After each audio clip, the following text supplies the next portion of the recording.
Hi, this is Barry Phillips with 10-Minute Torah, Day 2 of Vayeshev.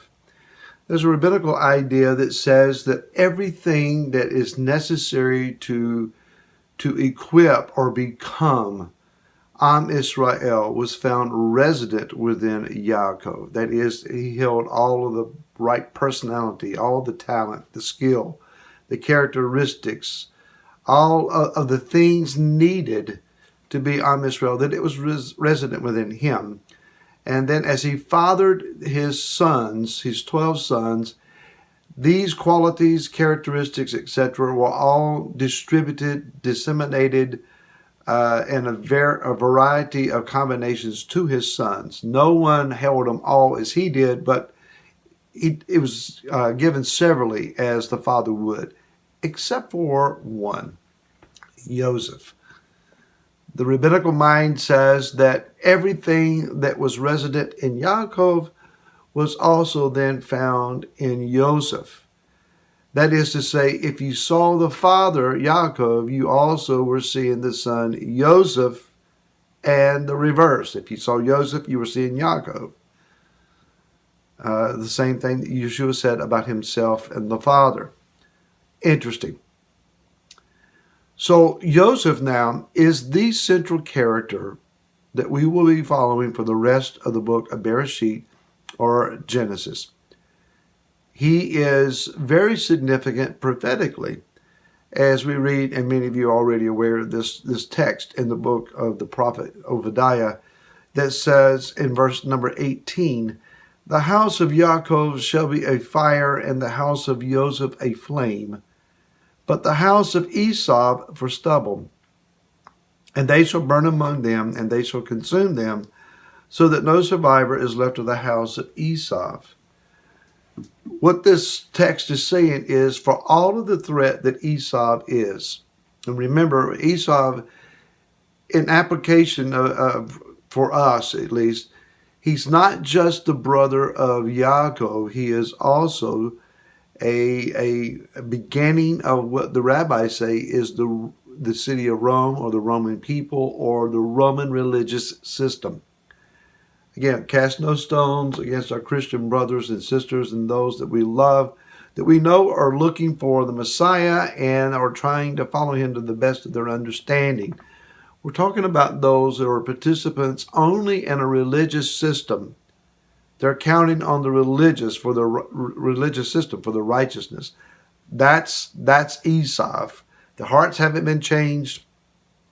They'll repent if it's necessary, but they still want the blessing. That's who we're talking about.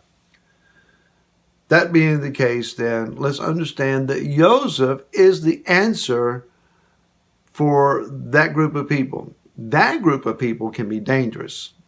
They will act out against, by a variety of means, those that they feel compete with them for the blessing or for the recognition as quote-unquote God's people.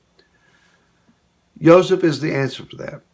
You and I, as Ephraimites in exile, are connected to Joseph, whether it's by bloodlines and lineage, or whether it's through adoption or affiliation spiritually. We are vitally connected to who Joseph is. Remember, he was given a coat of many colors, a variety of ethnicities, races, languages, cultures. All of those are signified in this multicultural ethnic coat that he is wearing. More on that in a second. Joseph, being so significant, causes a problem. There are two prophecy problems in this section, and let's discuss them each in their turn. Number one, it could be that Yaakov was believing that he had come to a place of prophesied acquisition of the land, and that what had been prophesied to Abraham had already come to pass in his own life. When I first read this idea, I thought, well, God said that Abraham's descendants would go down to Mitzrayim and suffer. But I went back and looked at that in Bereshit chapter number 15. And what is said is in verse 13, and he said, Yah said to Avram, know for certain that your seed are to be sojourners in a land that is not theirs, and shall serve them, and they shall afflict them 400 years. Now, obviously, Yaakov hadn't been afflicted for 400 years. But the part where that Abraham's descendants would go and suffer in a land that was not theirs, perhaps in Yaakov's mind, he's thinking, when I was with Laban and suffered with him, that is a fulfillment of that part. And now that I've come back to the land is to be mine. And he's looking to settle down. But that's not to be the case. He's got many years in front of him of a lot of suffering and heartbreak. Just a thought here, folks. You and I are very tempted to want to settle down in this place of exile. With our current political issues that are going on, we want to choose sides and we want to be vehement about it. And I understand that. I'm along with you in most respects. But here's a reality that we have to deal with, and that is that as much as we love the nation that we live in, this is not home. This is not ultimately where we belong. And for a variety of reasons, we can't go home to the land of Israel and live there. We're kind of caught in the middle at the moment.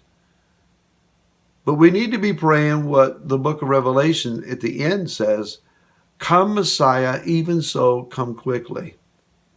We need to be crying out for our Messiah to return, take us home, and bring his kingdom.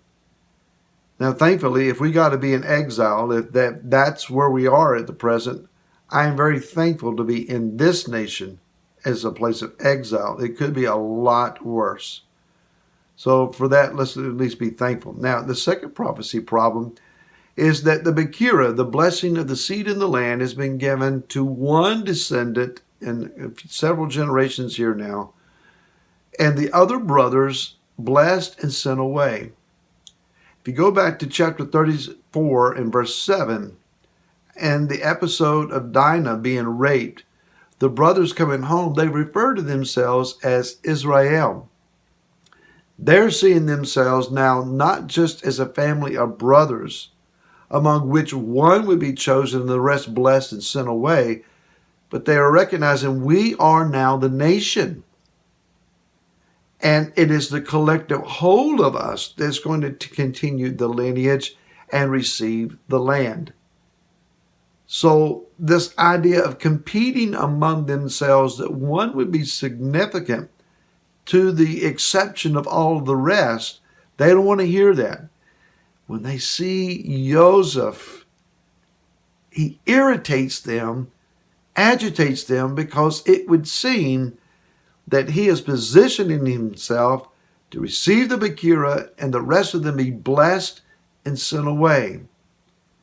Adding to their chagrin over this is the fact he is receiving prophetic dreams that seem to indicate he's the ruler, he's the one in authority, blessed, favored, given the significance, and everyone else just bows down to him. That's not something that they want to process, and it destroys their relationship. The next chapters that we see, and almost to the end of the book, is this drama that unfolds because of a broken, irritating, agitating relationship. Joseph's got a lot to learn and to be refined in before he can see the fulfillment of his dreams. Let it also then speak to us. As members of the house of Yosef, we have alienated ourselves away from many who would otherwise partner with us and work with us to see the kingdom come.